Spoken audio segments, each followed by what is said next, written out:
Certainly, right? And they're willing to pass this information along to you. Right. Your bio says that you are a mother of 4, that you have 3 lazy cats and 1 lazy German Shepherd and live in northern New York. Right. How did you happen to end up writing a book about haunted places in northern New York? How did that get started? Well, it's actually a hobby. You know, it's something that I do in my free time because I do work full time. But I was looking, I had been trying to decide on a type of book that I could write, something true, and this was back in 2000 when I was trying to come up with an idea of something to write about just because I enjoy writing. And I happened to be in our local museum in Messina doing some research on a house that I lived in when I was very young, and I came across some newspaper articles about a couple of haunted places in Messina. And it was that day when I finally had the idea of writing the book about ghosts, because I thought if this museum has, you know, a couple of newspaper articles about haunted places, then I would probably be able to find them all over the North Country. So I started contacting museums and libraries and putting out the word that I was trying to collect stories. Well, Haunted Northern New York is just the first of how many? The Haunted Northern New York series is, there are 3 books in that series, each with completely different stories. And right now, I've started working on another series for another publisher, and it's called the State Haunted Series for Stackpole Books. And I've written Haunted Massachusetts, Haunted Connecticut, Haunted New York City, and Haunted New York. And then the book that I just finished was the largest book I've written yet. It's my first hardcover, and it comes out in February, and that one's called The Big Book of New York Ghost Stories, and it covers the entire state, broken down by region, and it's got, I think, 110 stories in it. So, wow. Now, do people, Cheri, once you write these books, do they begin to flock to these places to see what's going on there? Well, they do. Like in the Haunted Northern New York series, I'm not really sure. Each book was a little different, but probably a third of the stories were anonymous. The people, you know, for their own personal reasons, didn't want to have their name or the actual address used. So I still provided the street, and that ended up being kind of fun, actually, for people to drive up and down the street trying to figure out which house it might be, you know. And but I do contact the businesses that I write about and make sure it's okay.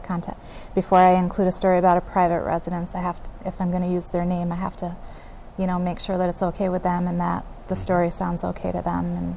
And because you will get traffic of curious people, and you know, people write to me all the time asking for more specifics on how to find the places that I've written about. So.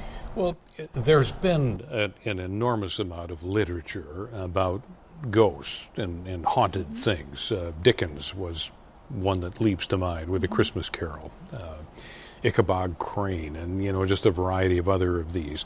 But the difference is here, this is nonfiction. Right. That's a big difference. Yeah. Yeah. And it's becoming very popular, and like I mentioned in the documentary, it's not that there's more ghosts these days, it's that people are more willing to admit that they, you know, believe in ghosts, or that they know of someone who has a haunted place. And you know, it's also the media. There's so many TV shows and movies and books and everything out right now that it's just become much more common to, you know, actually be willing to admit that you've got something going on in your house. We have a viewer from Ottawa. Our guest tonight may answer a question for that person. Please go right ahead with that question. Hi, my question is for Cheri. I was just wondering, what is the most haunted place in northern New York? Oh, very good question. Did you hear the question, what is the most haunted place in northern New York that you can lay reference to? I've written about so many different places. One of the most haunted places is right in my hometown in Messina, and Spanky's Diner. And it's been investigated by a lot of different paranormal groups since, I think, the 1970s. And they just seem to have, you know, an incredible amount of different eyewitness accounts and people, describing different things going on there. Luckily, mostly at night, but they have a high turnover rate, and the owner did, they did admit that they have a very high turnover rate for their nighttime closers, because the things seem to pick up in the evening. Like they had one employee who, on his first day of work, he was the closer, and something happened, and I'm not even sure of what it was, but the manager of Spanky's told me that he left the building so quickly that night that he didn't even lock up. He got home and he called her up and told her that he wasn't going to work there because of something that had happened that he had seen in the basement. So they seem to have a lot of things going on there, and a lot of it has been backed up by the paranormal investigations. And so this is Spanky's Diner, and if I were not such a nice person, I'd probably ask the question if these apparitions were seen before or after dinner, but I think I'll resist the temptation to do that. And let's just switch over here and talk to our shadow chasers. Philip, let's assume you get this call from the owner of Spanky's Diner, who says, look, I'm having some issues here. I can't keep my staff. They keep thinking something's going on. What do you do? How do you respond, and what can you prove? Well, the whole objective is to get objective evidence. So when someone contacts us for a case, we come in and, first of all, we set off someone to the side to do the interviews while we take and actually start environmental assessment. We'll look for bad wiring. We'll look for things that are like environmental anomalies that could be throwing things off. But at the same time, when we're doing that, we're documenting these anomalies, and in those are the cases where you end up getting the pictures of the ghosts. You see something moving, or like you saw in there, you see a ladder moving. That's all in the process of investigation. We're like, okay, objective. There's something spotted down in the basement. Okay, we're down there checking. We're getting high readings. Could it be the wiring that's giving you hallucinations or the creepy feelings? Oh wait, something just moved across the room. Yeah, I guess that's a ghost. And from that point, it's usually what the person wants to do. We're there to provide them the objective documentation, where it's like, see, you're not crazy. These people aren't crazy. They're quitting because this thing's freaking them out, but it's there.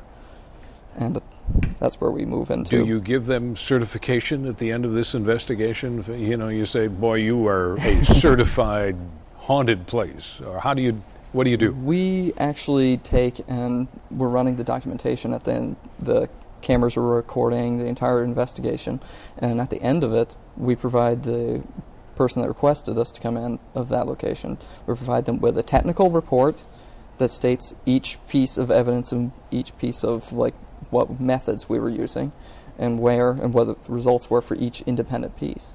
And then it's like, our method is, if there's 3 positive pieces of evidence, then we can say something's paranormal and it's active.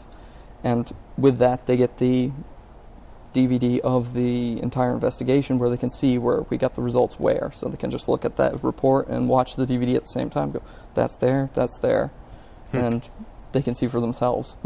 Interesting. Kate, you were showing in the video before we started this piece of the interview, a lot of what looked to be technical hardware of some kind or another. What is that, and how do you use it? A lot of the stuff that we use is it detects electricity, whether it's electricity from wiring, from outlets, or our own body's electricity. Because what we believe is that ghosts are our body's electricity without the body. So if you can detect electricity or an energy spike somewhere in an area where there's no real environmental cause, then we believe that that's a spirit or a ghost. So a lot of the equipment we use detects different yes, I was going to say anomalies. It detects different wavelengths of energy, so that way we're covered. We have a broad spectrum of different types of energy that gets covered, and we use those to detect them. And usually it's just lights lighting up on a scale, and the more it gets towards the red area, the